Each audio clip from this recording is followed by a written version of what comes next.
Assalamu alaikum dear students. Today is our third lesson.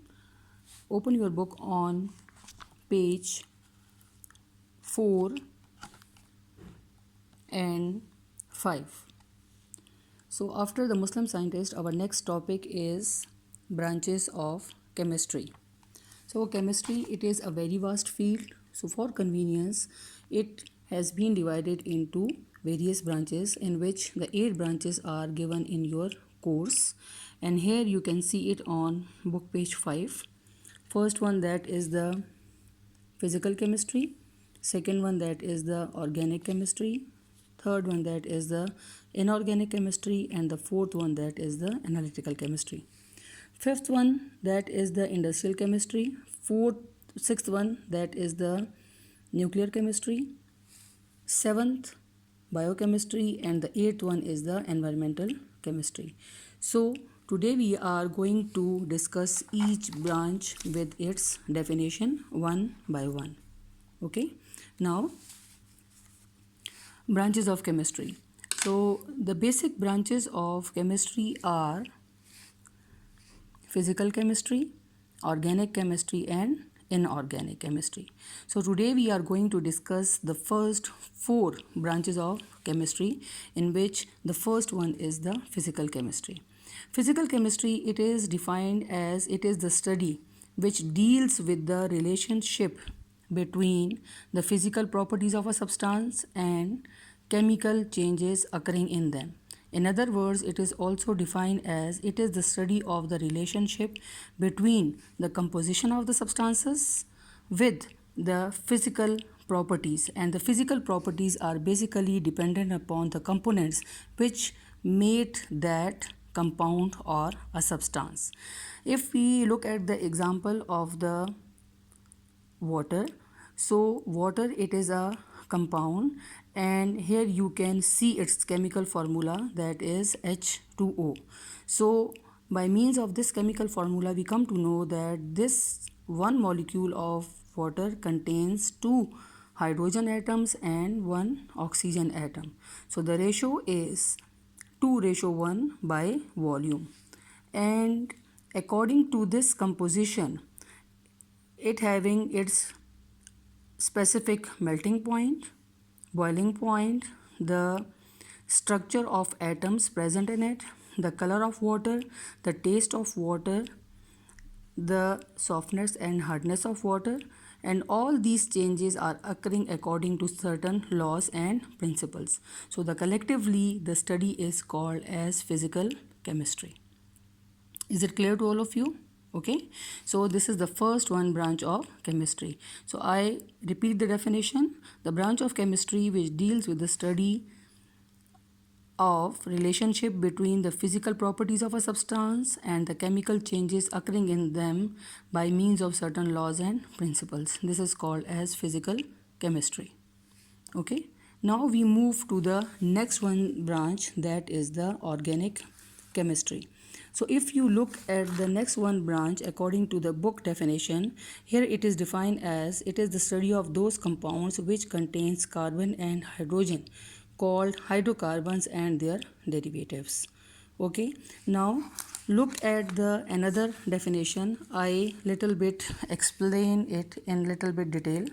So organic chemistry, it is that branch of chemistry which deals with the study of carbon containing compounds, that is carbon containing compounds, that may be organic compounds, hydrocarbons, and their derivatives. Okay, so first we look at the organic compounds. Organic compounds are those compounds which contain carbon, hydrogen as an essential element with some other element. For example, if we take the example of any alkyl halide, so alkyl is organic in nature. It is mostly composed of carbon and hydrogen, and its combination with any member of halogen like chlorine, bromine, iodine, etc. So these words which I am using here, you will study in the next coming chapters. So the combination is said to be the formation of an organic compound which is called as methyl chloride. Okay, so this is the example of organic compound. Now second one, that is the hydrocarbons. Hydrocarbons are those organic compounds which are composed of or which contain only carbon and hydrogen.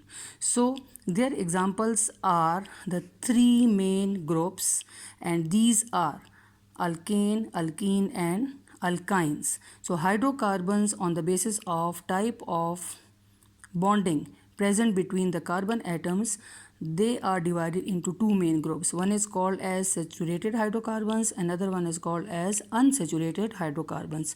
So alkane is the example of saturated hydrocarbons, while alkene and alkyne are the examples of unsaturated hydrocarbons. And this classification is actually based on the type of covalent bond present in alkane, alkenes and alkynes. So the study of these hydrocarbons is called as organic chemistry. The study of organic compounds is called as organic chemistry, and the derivatives which are derived from these hydrocarbons or other organic compounds, collectively the study is called as organic chemistry. Now third one, that is the derivative. So derivatives are those organic compounds which are derived from these organic compounds. So here I am just mentioning the example which is not included in your course, but for your convenience I am mentioning here one example.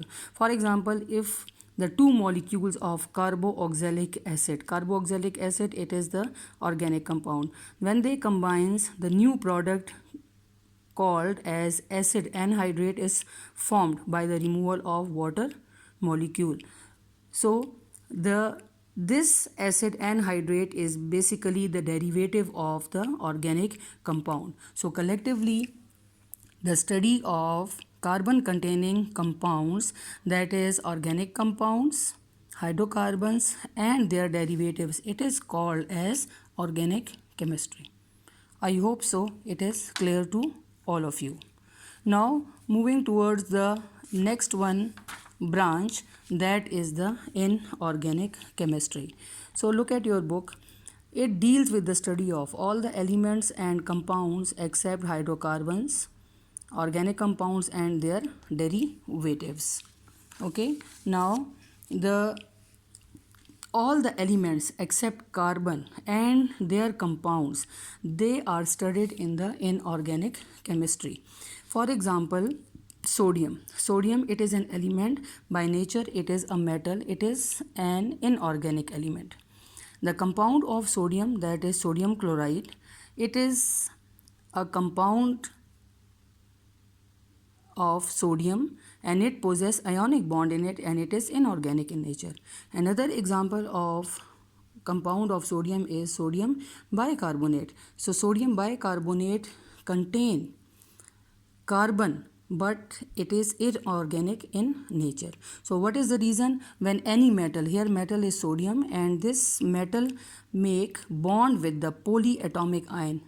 Which one is the polyatomic ion? That is the HCO3, which is called as bicarbonate. So polyatomic ion, that is bicarbonate, it is called as polyatomic ion, and when it combines with sodium it make ionic bond which is inorganic in nature. Another example of inorganic compound which contain carbon in it, it is the carbon dioxide. So this is the definition of inorganic chemistry. Is it clear? Now moving towards the next one branch, that is the analytical chemistry. So according to the definition, it deals with the study of qualitative and quantitative analysis of matter. So now look at the fourth one branch, analytical chemistry.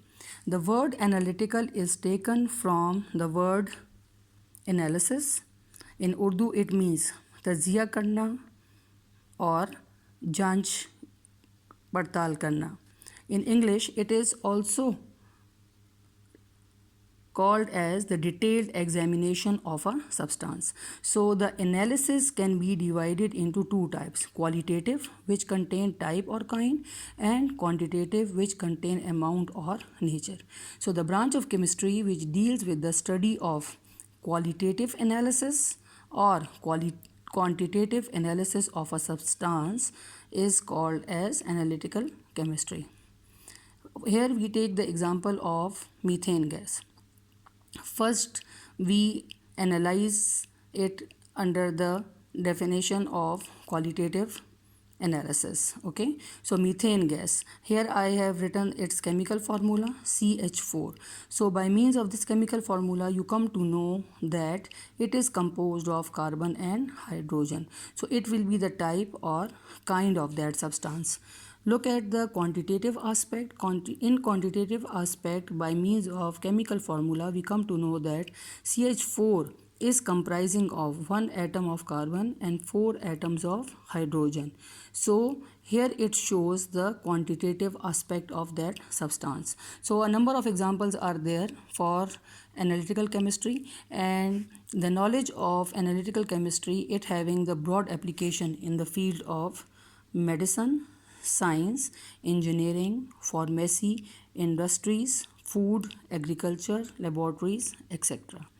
So these were the 4 branches of chemistry which we discussed today with the help of examples. I hope so the topic will be clear to you. The next 4 branches will be discussed in the next lesson.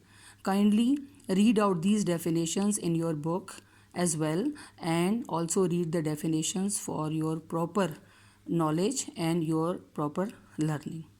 Thank you.